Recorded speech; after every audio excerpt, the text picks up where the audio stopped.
আমাদের টিয়া পাখির ডায়েরি চ্যানেলের নিত্য নতুন রোমান্টিক ভালোবাসার গল্প পেতে ও শুনতে আমাদের চ্যানেলটিকে সাবস্ক্রাইব করে পাশে থাকুন। ধন্যবাদ। আয় রাসেল সোজা ব্যালকনিতে এসে নিচু স্বরে বলল, স্যার, টোপ তো দিয়ে ফেলেছি, এবার শুধু টোপটা গেলার পালা।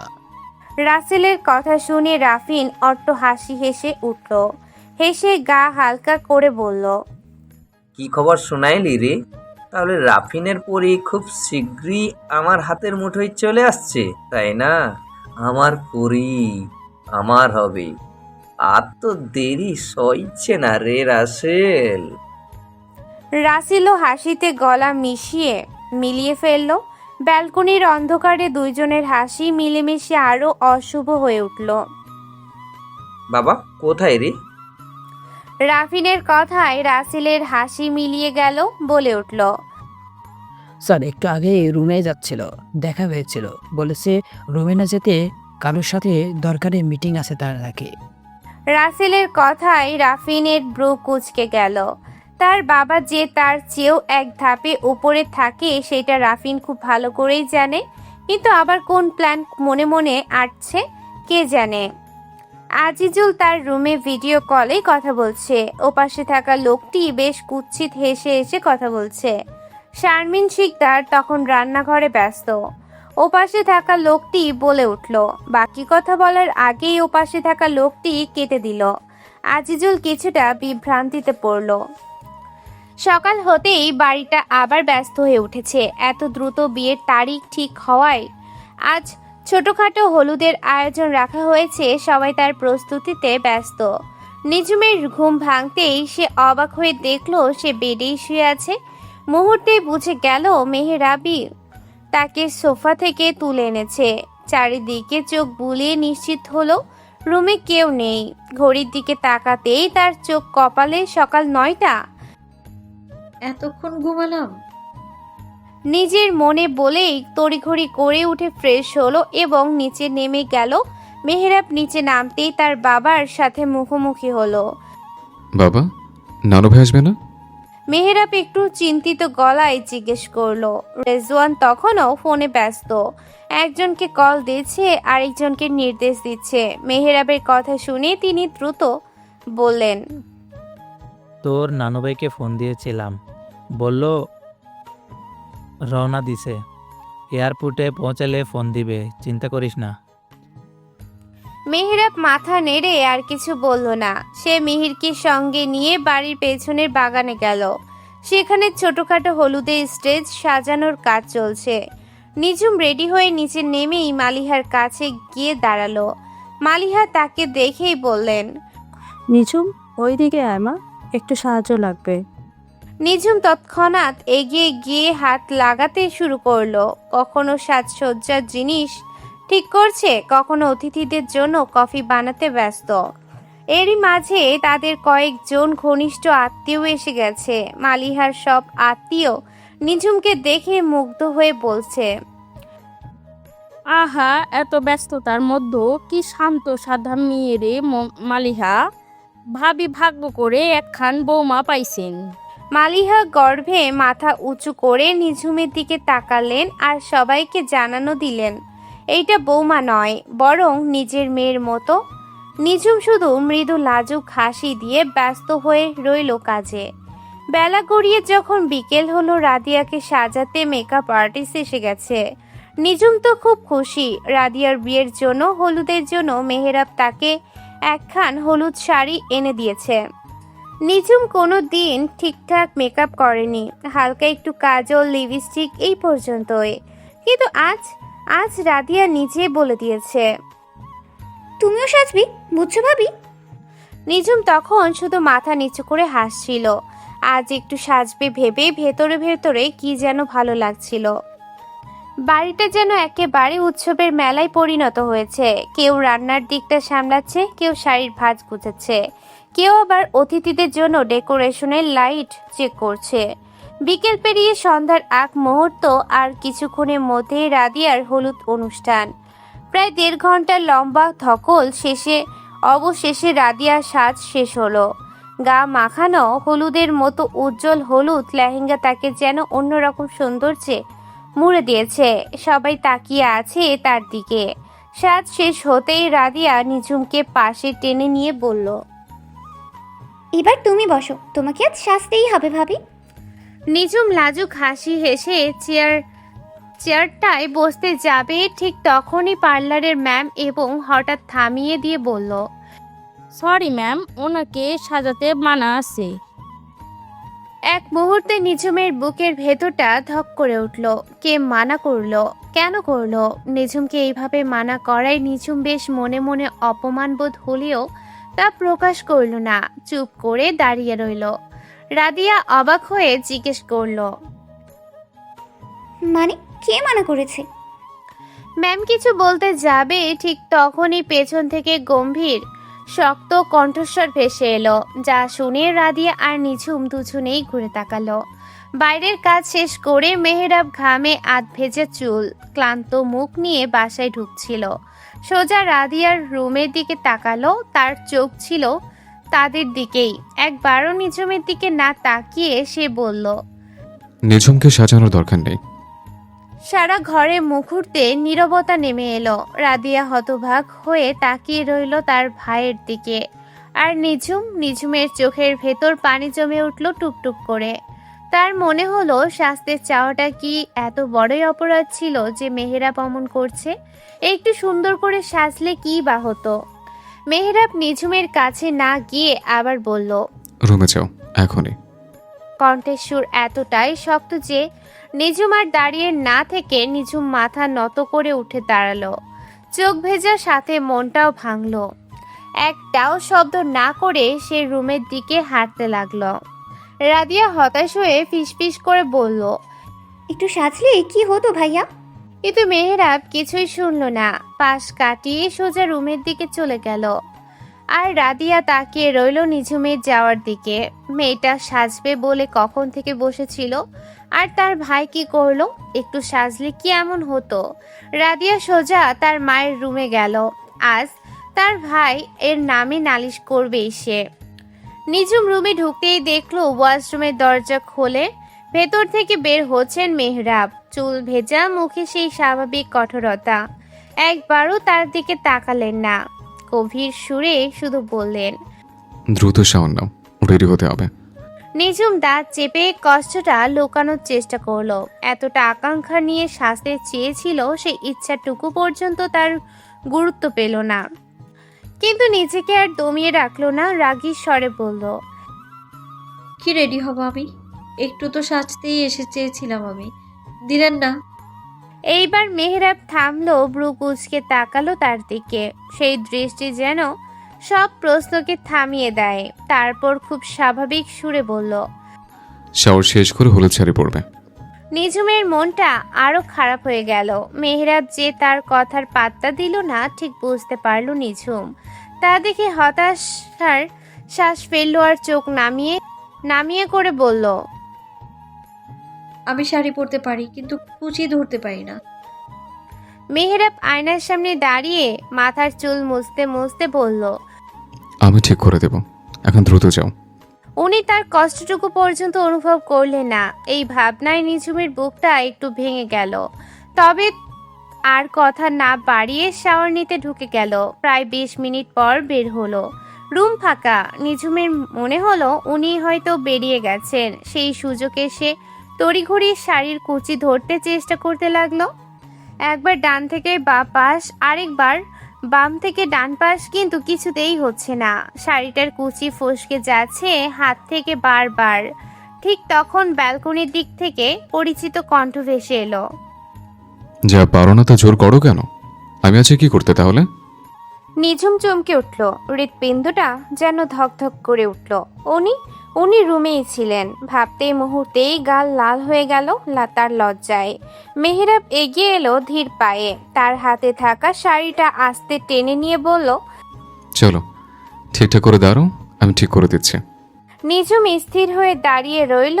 মেহেরাব খুব মনোযোগ দিয়ে কুচিটা ধরিয়ে দিল, যত্নে নিখুঁতভাবে, যেন অনেক দিনের অভ্যেস। নিঝুম বেশ লজ্জা পেল, সাথে অবাক হয়ে চেয়ে রইল তার দিকে।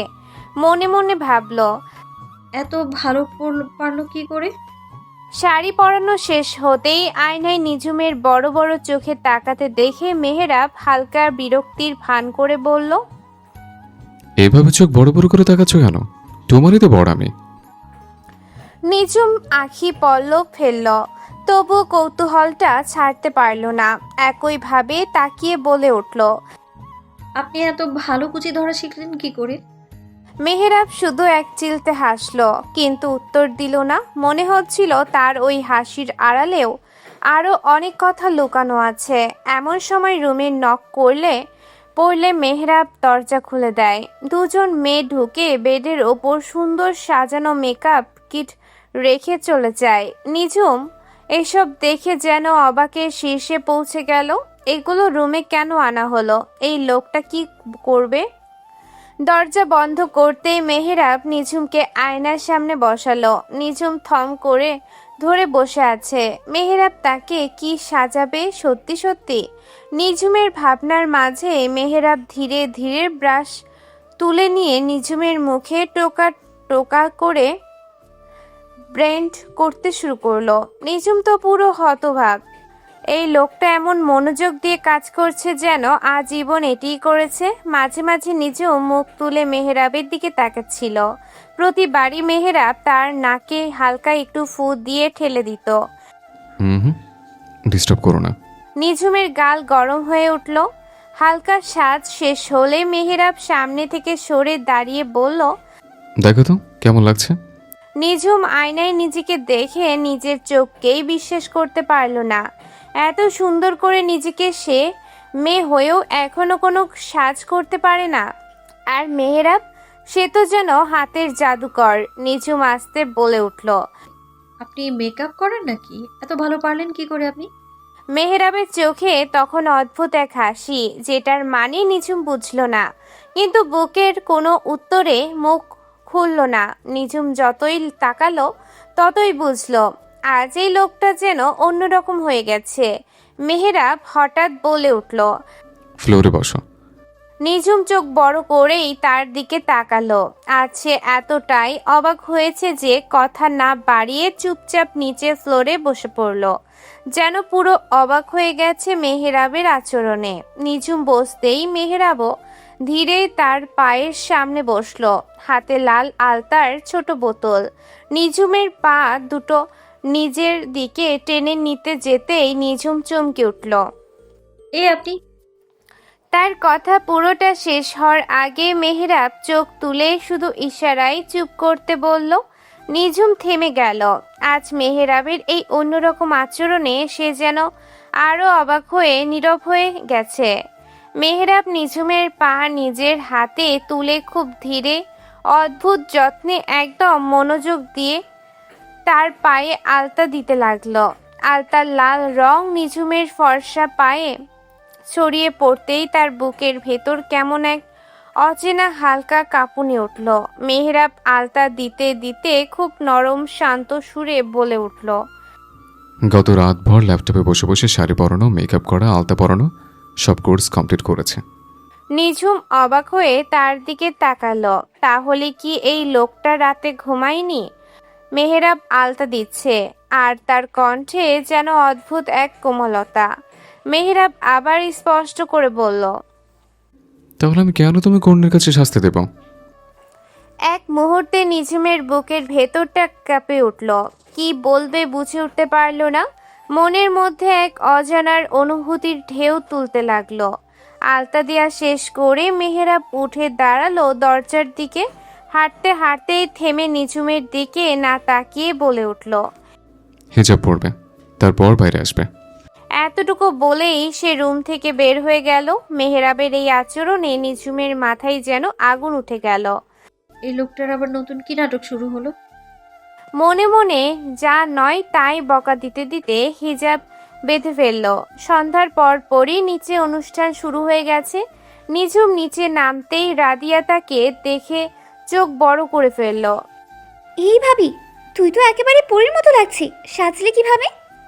রাদিয়ার কাছে গিয়ে নিঝুম যখন লাজুক গলায় সব বলল তা শুনে রাদিয়া তো হেসে লুটুপুটি খেতে লাগলো। তার ভাই যে এসবও করতে পারে ভাবতেই হাসি পাচ্ছে।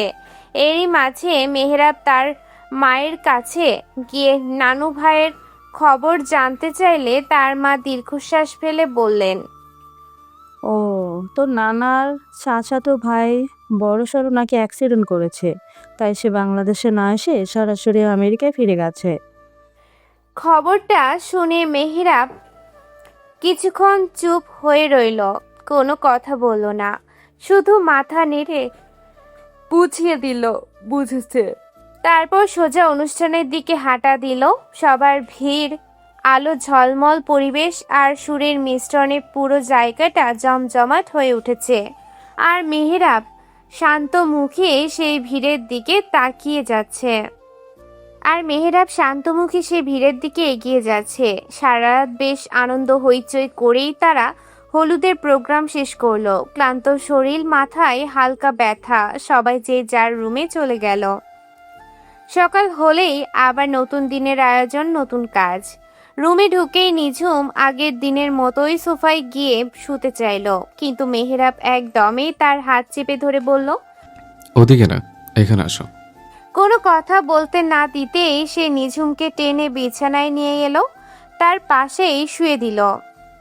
নিঝুম নড়াচড়া করতে গেলে মেহেরাব বিরক্তির স্বরে বলল, এমনিতেই কাল রাতে ঘুমাতে পারিনি, আজ ঘুমাতে দাও। তার স্বরটা ক্লান্ত কিন্তু অদ্ভুত নরম। নিঝুম আর কিছু বলল না, চোখ দুটো বন্ধ করে শুয়ে রইল। মিনিট কয়েকের মধ্যেই তার নিঃশ্বাস ভারী হয়ে এলো, সে ঘুমিয়ে পড়ল। ভোরের আলো ধীরে ধীরে ঘরে ঢুকেছে। দূর থেকে ভেসে এলো শুক্রবারের ফজরের আজান। এক অদ্ভুত পবিত্রতা আর শান্তি ছড়িয়ে দিল চারদিকে। বিয়েবাড়ির সকাল মানেই তো হুটহাট ব্যস্ততা। এখনো সূর্য পুরোটা উঠেনি, অথচ বাসার ভেতর ততক্ষণে যেন প্রাণ ফিরে পেয়েছে। কারোর হাত থেকে হাড়ির ঢাকনা ঠনঠন, কেউ বর বসার জায়গায় ডেকোরেশন করছে, কেউ আবার উঠোনের চেয়ারগুলো গুছিয়ে রাখছে। রান্নাঘরের ভেতর দিয়ে হালকা ধোয়ার গন্ধ ভেসে আসছে, হালকা ঝোলের মশলা, পেঁয়াজ রসুন ভাজার গন্ধ। ঘুম জড়ানো চোখে নিঝুমও উঠে বসলো ধীরে। পাশেই ঘুমিয়ে থাকা মেহেরাবের বিছানায় অবচেতনভাবে হাত ছুঁতে গেল। গত রাতের ক্লান্তি যেন এখন ওর কপালে লেপ্টে আছে। এক মুহূর্ত সেই দৃশ্যটা দেখে নিঝুমের মুখে অজান্তেই নরম এক হাসি ফুটে উঠল। কিন্তু বাইরে থেকে হইচই আর কাজের শব্দে আবারও বাস্তবে ফিরে এলো সে।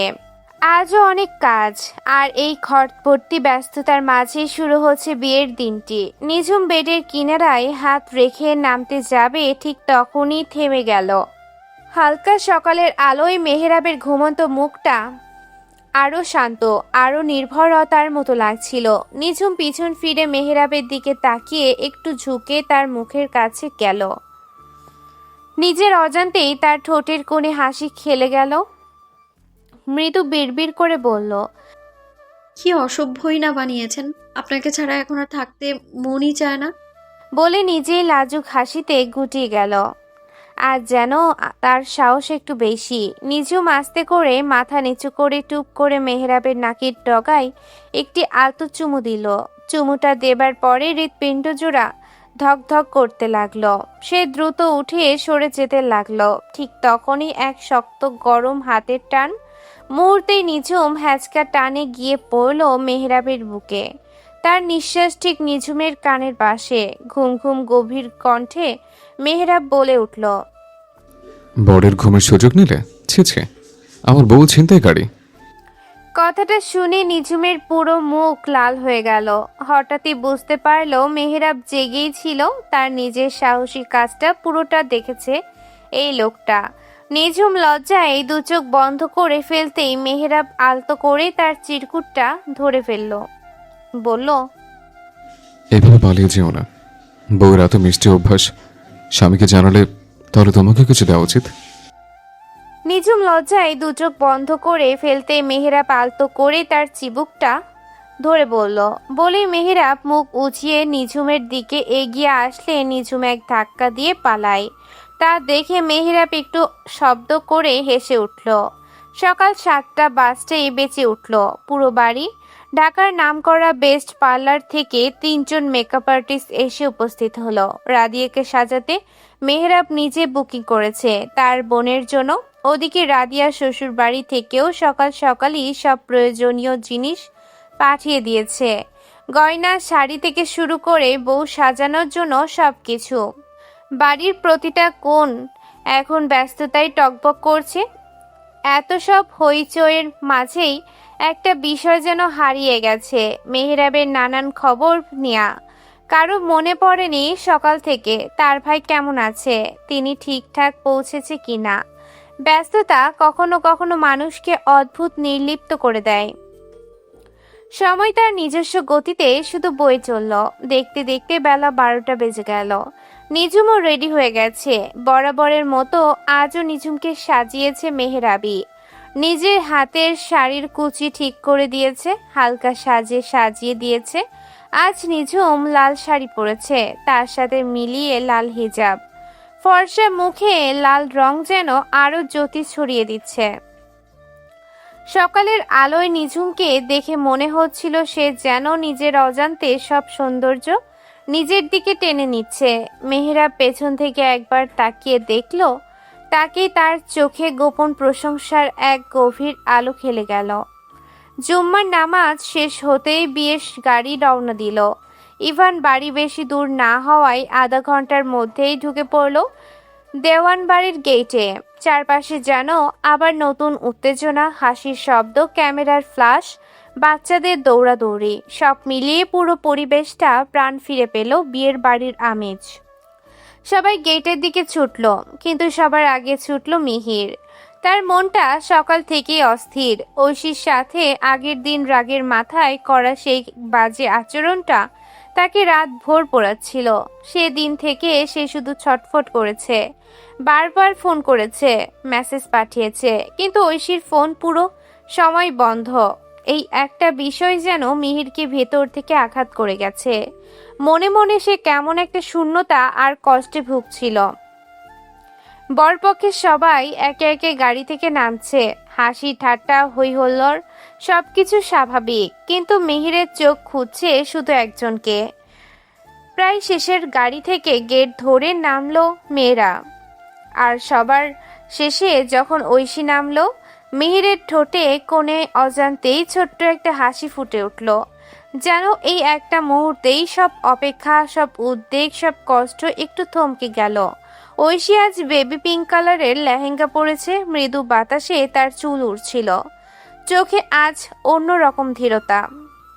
মিহির নিঃশব্দে তাকিয়ে রইল, কিন্তু ঐশী একবারও ফিরে তাকালো না। তার চোখ এড়িয়ে সোজা ভিতরে চলে গেল, যেন মিহিরের অস্তিত্বই নেই। মিহিরের হাসিটা সেখানেই থমকে গেল। বুকের ভেতরটা আবার কেমন ভারী হয়ে উঠল। ছোটখাটো অনুষ্ঠান করতে চাইলেও বিয়ের বাড়ি মানেই মানুষ বাড়তে থাকে, যাদের না বললেই নয়। এই তালিকাটা কখনোই ছোট হয় না। তাই হিসেব করে 20-30 জন বললেও শেষ পর্যন্ত সংখ্যা বাড়তে বাড়তে 50 জনের মতো হয়েছে। বরপক্ষ থেকে বেশিরভাগই এসেছেন মুরব্বি আর মহিলারা। এইদিকে নিঝুমের পরিবারকে বলা হয়েছিল, কিন্তু তার বাবার মৃত্যুর 7 দিনও শেষ হয়নি, তাই তারা আসেনি। বর তার নির্দিষ্ট আসনে বসেছে, তার সামনে ক্যামেরা, আলোকচিত্রী আর চারপাশে হুল্লোড়। বাকিরা খাওয়ার প্যান্ডেলে ছুটে যাচ্ছে একে একে। রেজওয়ান দেওয়ান আগেই সবার কাজ ভাগ করে দিয়েছিলেন, তাই বিশৃঙ্খলা নেই বললেই চলে। একজন এক দায়িত্ব বুঝে যে যার কাজে ব্যস্ত। এই ব্যস্ত পরিবেশের মাঝেও মেহরাবের চোখের দৃষ্টি বারবার এক জায়গায় আটকে যাচ্ছে নিঝুমের দিকে। নিঝুম যেন আজ অদ্ভুতভাবে আঁকড়ে আছে মেহরাবকে। বরপক্ষ আসার পর 1 সেকেন্ডের জন্য তার চোখের আড়ালে যায়নি। যেখানে যাচ্ছে মেহরাবে ঠিক 1-2 হাত পেছনে থেমে দাঁড়াচ্ছে।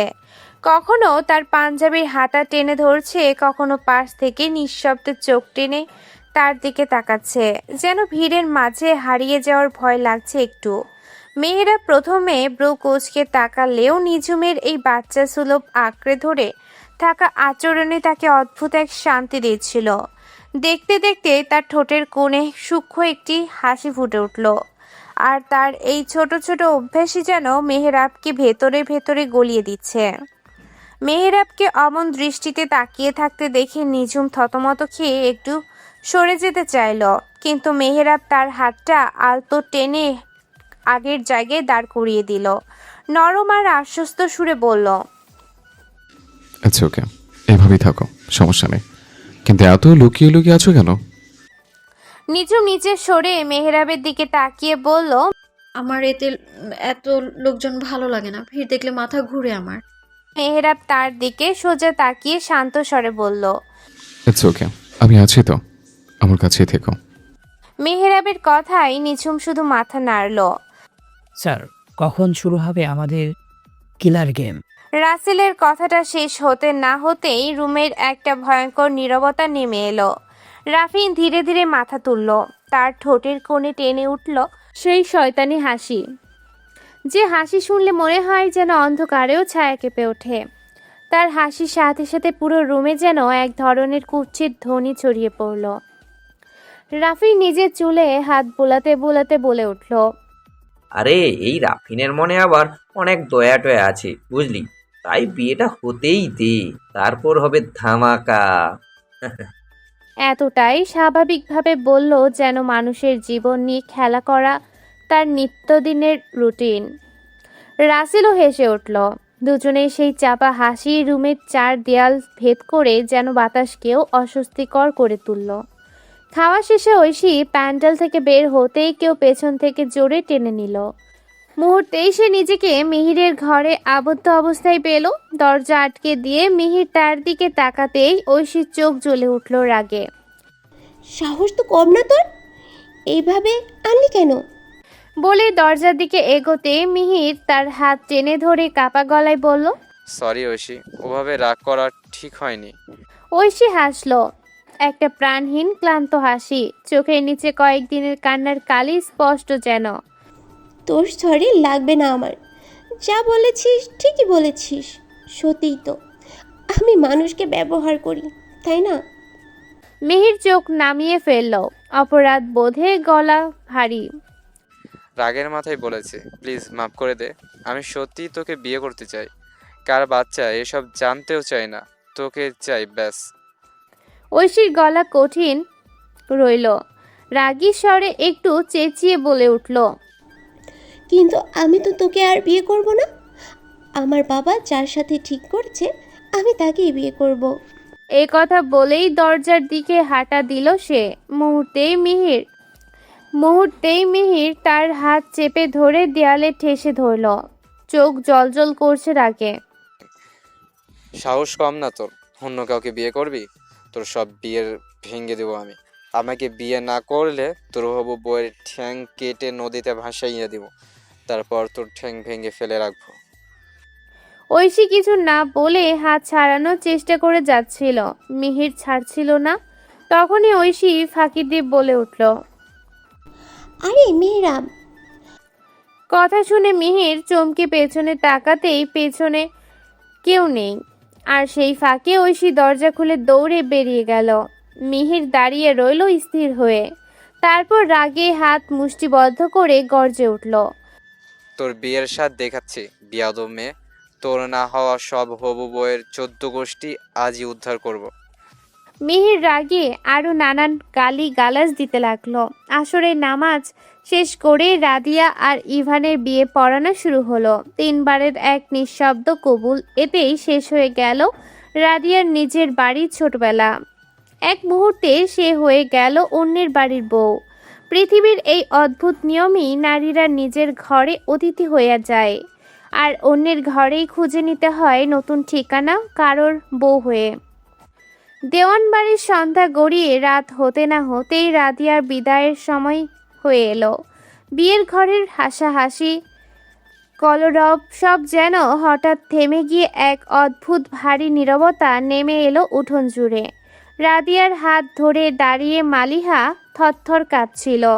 যে মেয়েটাকে ছোট্টবেলা থেকে নিজের আঁচলে আগলে মানুষ করেছে, হাতে ধরে হাঁটা শিখিয়েছে, মুখে তুলে খাইয়েছে, অসুখে রাত জেগে মাথায় পানি দিয়ে বসে থেকেছে, আজ সেই মেয়ে অন্যের ঘরে চলে যাচ্ছে। মায়ের মনটা যেন ভেতর থেকে ছিঁড়ে যাচ্ছে। বিদায়ের মুহূর্তে মালিহার কান্না আর থামছিল না। একবার রাদিয়ার মুখে তাকাচ্ছে, আবার বুকে জড়িয়ে ধরছে। রেজওয়ানও মেয়ের পাশে দাঁড়িয়েছিলেন, চোখ লাল, তবুও নিজেকে জোরে সামলে ইভানের হাত চেপে ধরে ধীরে বললেন, দেখো বাবা, আমার মেয়েটাকে তোমার কাছে দিলাম। ও আমার ভীষণ আদরের। ওকে দেখে রেখো বাবা। ইভান সম্মান ভরে মাথা নুয়ে বলল, চিন্তা করবেন না বাবা, রাদিয়া এখন আমার আমানত, ওকে সুখে রাখাই আমার প্রথম দায়িত্ব। মেহরাবও তখন পাশে দাঁড়িয়ে নরম গলায় ইভানের কাঁধে হাত রেখে বলল, তুই আমার বোনকে ভালো না রাখলে এমন শাস্তি দেব জীবনে ভুলবি না।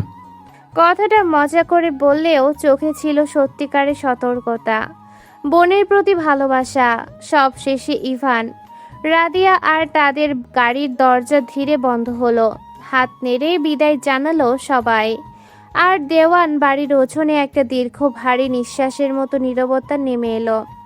বিদায়ের সময় শেষ হতেই সবাই ক্লান্ত শরীর নিয়ে নিজের নিজের রুমে চলে গেল। কাল আবার তাদের বাড়িতে যেতে হবে।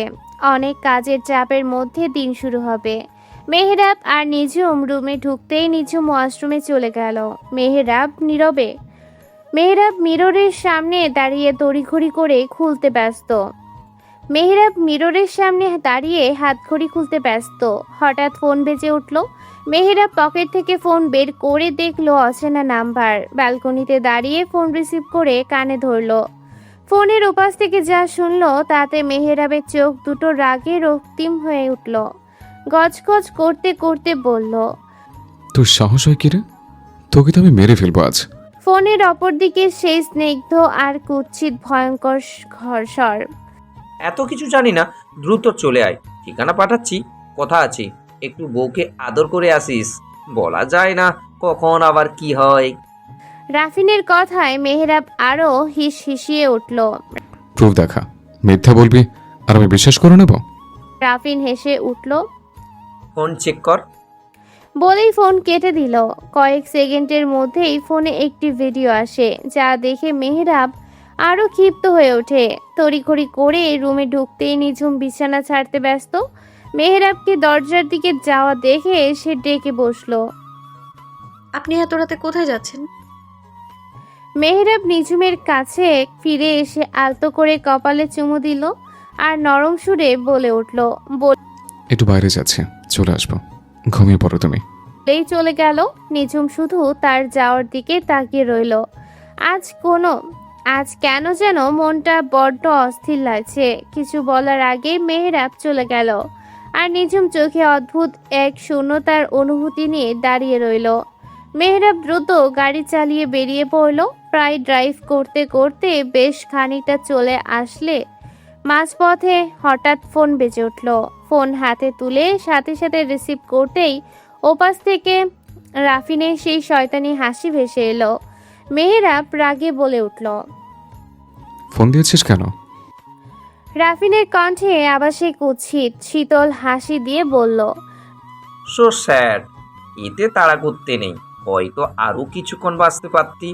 এত তাড়া করলি যে গাড়িও চেক করলি না।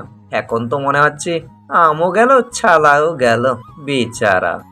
আহারে, তোকে জান্নাতে যাওয়ার তৌফিক দান করুন, আমিন। বলেই হেসে হেসে ফোন কেটে দিল। মেহরাবের চোখ দুটো আরো রক্তিম হয়ে গেল। গাড়ির স্টিয়ারিং ধরে ধরে সে মনে মনে ভাবল, এই রাফিনের সঙ্গে মোকাবেলা সহজ হবে না, আজ তাকে শেষ করা না পর্যন্ত শান্তি নেই। রাফিনের কথা মাথায় আসতে মেহরাব তাড়াহুড়ো করে ব্রেক কষতে চাইল। কয়েকবার চেষ্টা করেও কিছু হলো না। তখন বুঝলো গাড়ি ব্রেক ফাইল হয়ে করেছে। মুহূর্তেই মেহরাবের মনে পরিষ্কার হলো, এটা দুর্ঘটনা নয়, রাফিনের ষড়যন্ত্র। মরণ যখন অতি নিকটে তবুও হাল ছাড়তে চায় না কেউই, তখন বাঁচার জন্য আপ্রাণ চেষ্টা করতে থাকে। মেহরাবও তাই করেছে। বেশ কয়েকবার স্টিয়ারিং ঘুরিয়ে গাড়িটাকে নিয়ন্ত্রণে আনার চেষ্টা করলো। কয়েকবার ঘুরিয়ে দেখলেও গাড়ি থামলো না। ব্রিজের কাছে এসে পরিস্থিতি আরো ভয়ানক হয়ে ওঠে। সামনে হঠাৎ একটি গাড়ি দেখতে পেয়ে পাশ কাটাতে গেলেও নিয়ন্ত্রণ হারায়। ব্রিজের ব্যারিকেডের সঙ্গে ধাক্কা লাগতে মুহূর্তের মধ্যে গাড়ির কাঁচ ভেঙে গড়িয়ে পড়ল। নিচে নদীর তীরে গাড়ি ঝুঁকে পড়তে চলল। হঠাৎ এক দাউ দাউ আগুন গাড়িটাকে গ্রাস করে নিল। ধোঁয়া, জ্বলন্ত কাঠামো আর আগুনের শিখা চারপাশে ছড়িয়ে পড়ল। লোকজন চারপাশে জড়ো হয়ে হাহাকার করতে লাগলো, কিন্তু সেই সাহায্যের হাত বাড়ালো না। মেহরাব ভেতরে ফেসে অগ্নির মাঝখানে, মৃত্যুর ছায়া এত কাছেই যে নিঃশ্বাস থেমে যাচ্ছিল। হয়তো দগ্ন আগুনে পুড়ে গেল এক তাজা প্রাণ। মুহূর্ত কয়েকের মধ্যে চারপাশ জ্বলন্ত আগুনে ভরে উঠল। কয়েক মিনিট পর ফায়ার সার্ভিস এসে উপস্থিত হলেও গাড়িটিকে আগুন আর ধ্বংসের হাত থেকে রক্ষা করা সম্ভব হলো না। গাড়ি এত জোরে ধাক্কা খেয়েছে যে ধ্বংসাবশেষ ছিটকে নদীতে পড়ে গেল। নদীর তীরে থই থই করছে পানি, আর আগুনের শিখা এখনো চারপাশে ঝলমল করছে।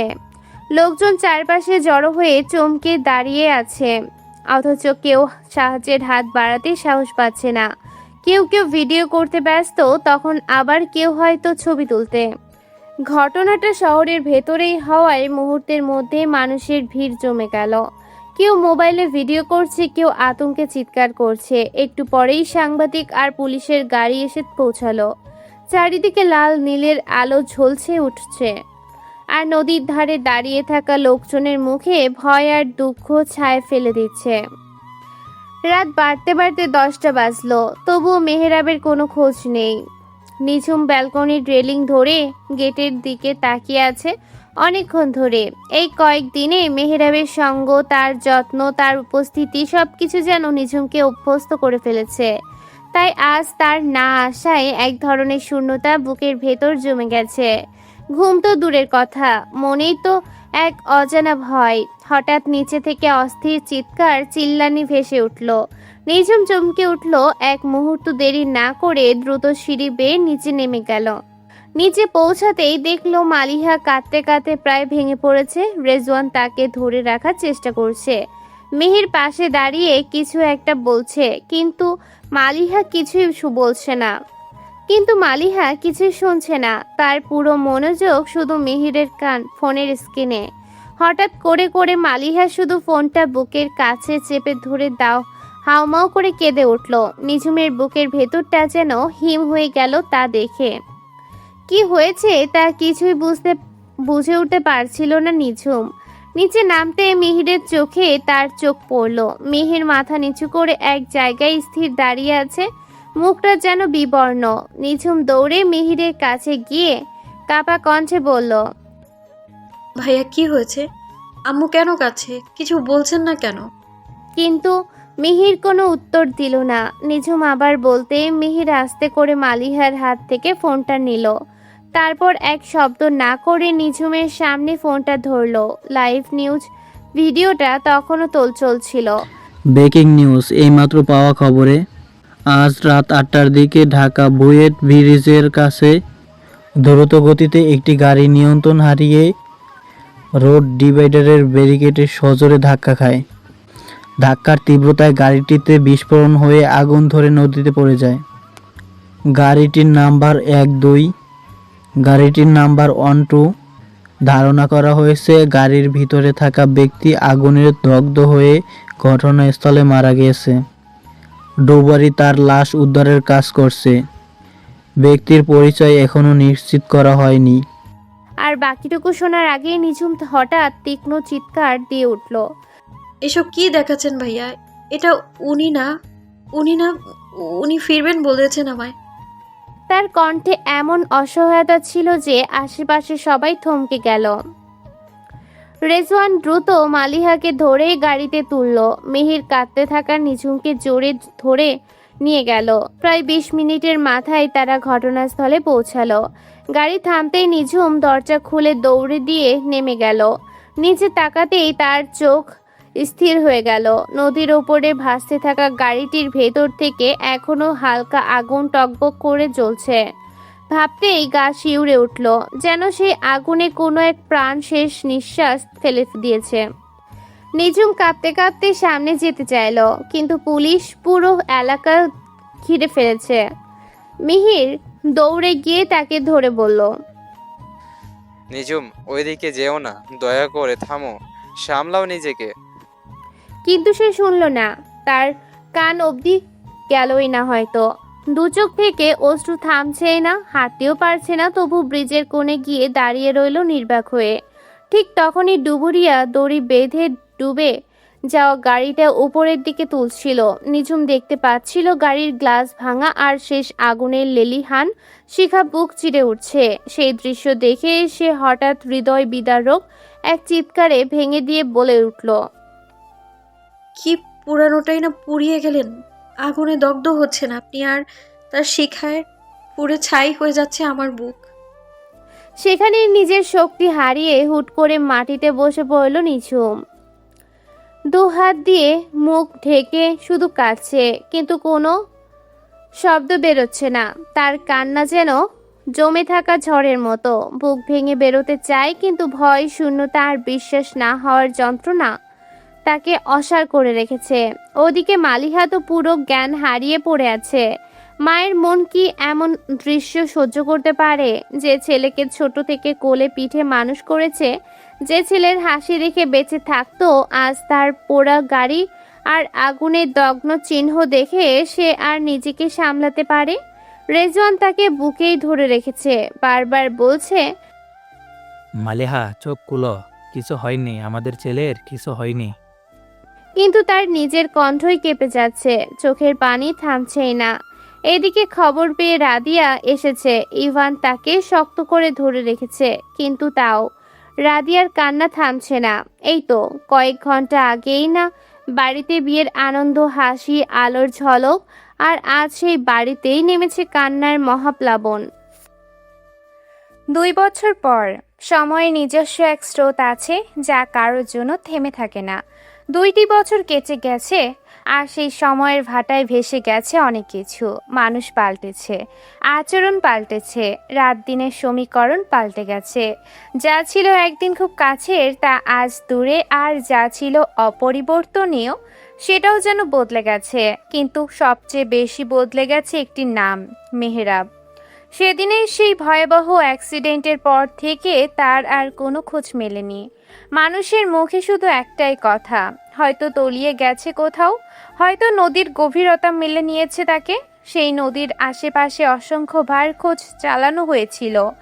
রেজওয়ান নানান লোক পাঠিয়েছিল পাশের গ্রাম, ঘাট, চরের দিকে, কিন্তু কেউ তাকে দেখতে পায়নি, কেউ খোঁজও দিতে পারেনি। মেহেরাব যেন সময়ের স্রোতে ভেসে যাওয়া এক হারানো নাম হয়ে রইল। সময় যেন থেমে গিয়েছিল সেদিনের সেই ভয়াবহ দুর্ঘটনার পর।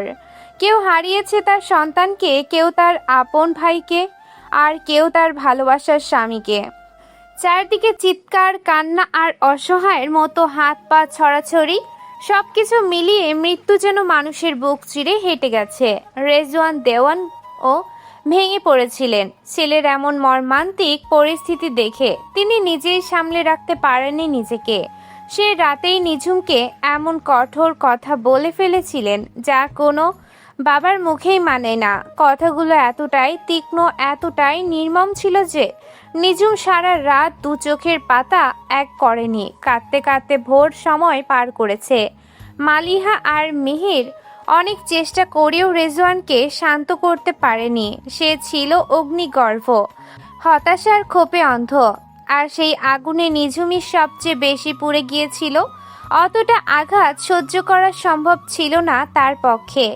তাই ভোরের আলো ফুটতেই সে চুপচাপ, কাউকে কিছু না জানিয়ে নিজের গ্রামে ফিরে যায়, হারিয়ে যায় সবার চোখের সামনে থেকে। সেদিনের পর থেকে নিঝুম আর দেওয়ান বাড়ির সঙ্গে কোনো যোগাযোগ রাখেনি। বলা যায় এক প্রকার দেওয়ান বাড়ির লোকেরাই যোগাযোগ করেনি। সময়টা কেটে গেলেও সম্পর্ক যেন থেমে গেছে সেই ভয়াবহ ঘটনার ছায়ায়। মাঝে মাঝে মিহির আসে গ্রামে মালিহার কথায়, চুপচাপ নিঝুমকে দেখতে, কিন্তু সে দেখা মাত্র কেবল কয়েক মুহূর্তের জন্য।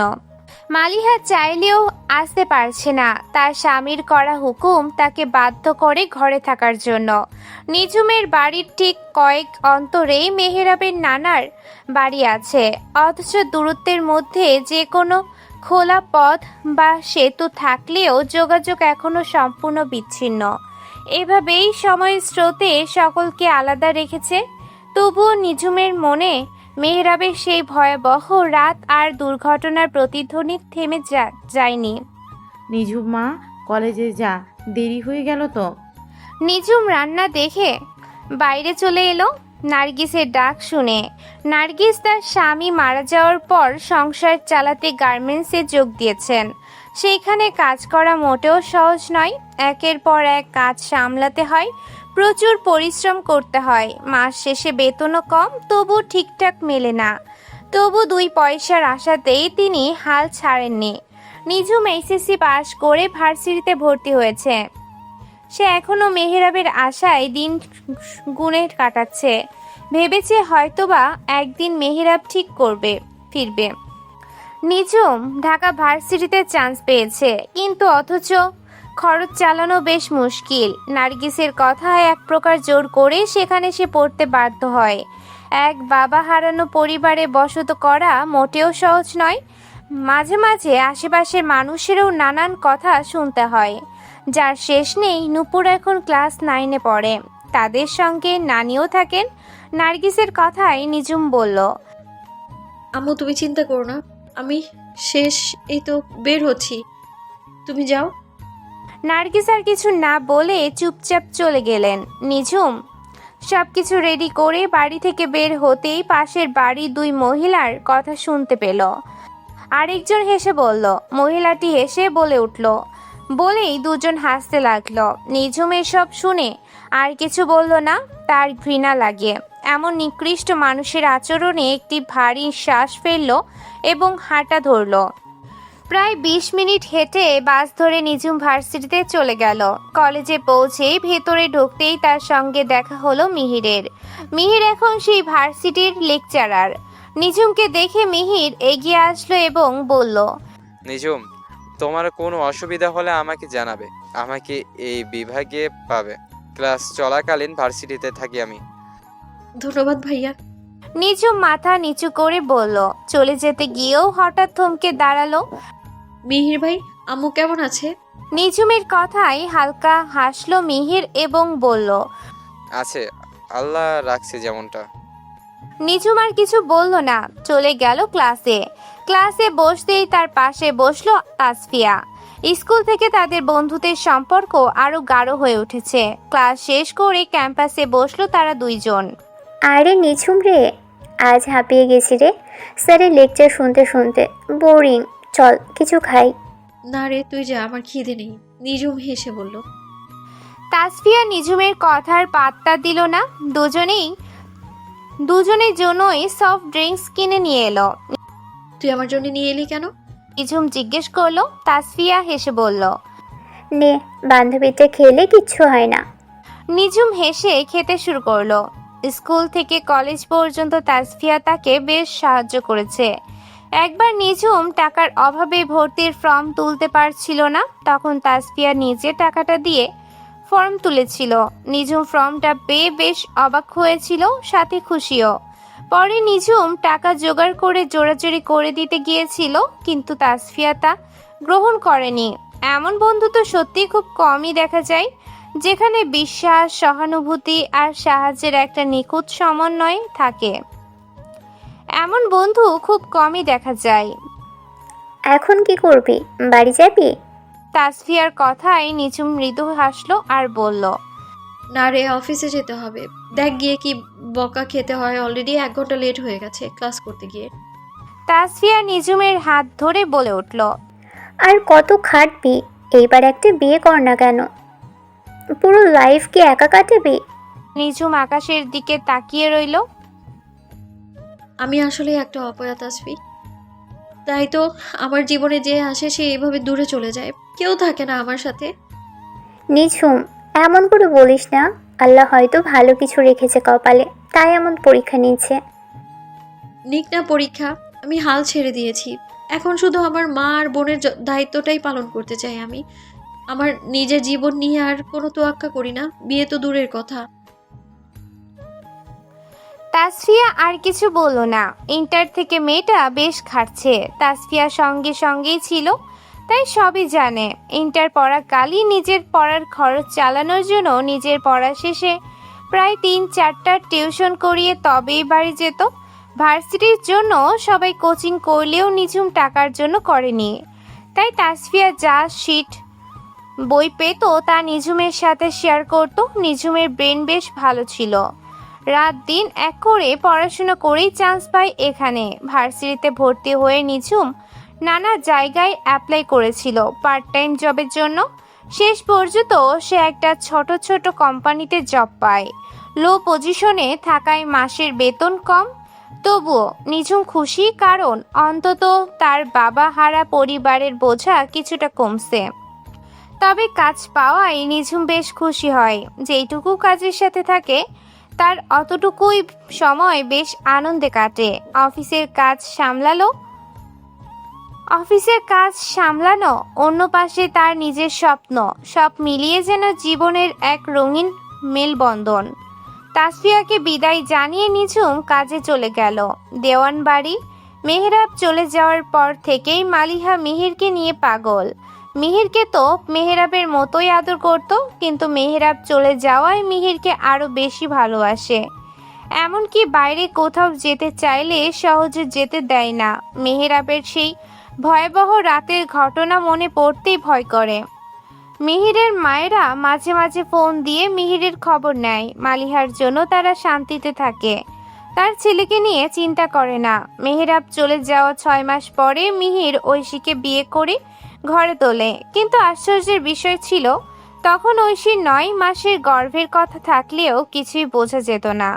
পরে ডাক্তার দেখানো হলে তারা জানায়, আপনার তো পেটে কিছুই নেই।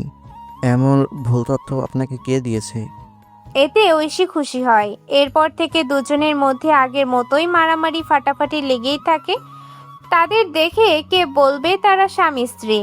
মিহির ফ্রেশ হয়ে বেডে বসলেই চিৎকার দিয়ে উঠে দেখলো বেডের ওপর লোহা খাড়া হয়ে আছে, ছড়িয়ে ছিটিয়ে যেন পুরো বেডেই ছড়াছড়ি।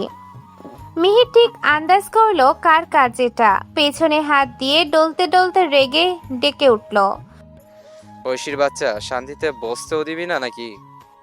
ঐশী তখন ব্যালকনি থেকে বেরিয়ে কোমরে হাত দিয়ে বলল, আমার চকলেট আনিসনি কেন? বেয়াদব, প্রতিদিন ভুলে যাস কেন?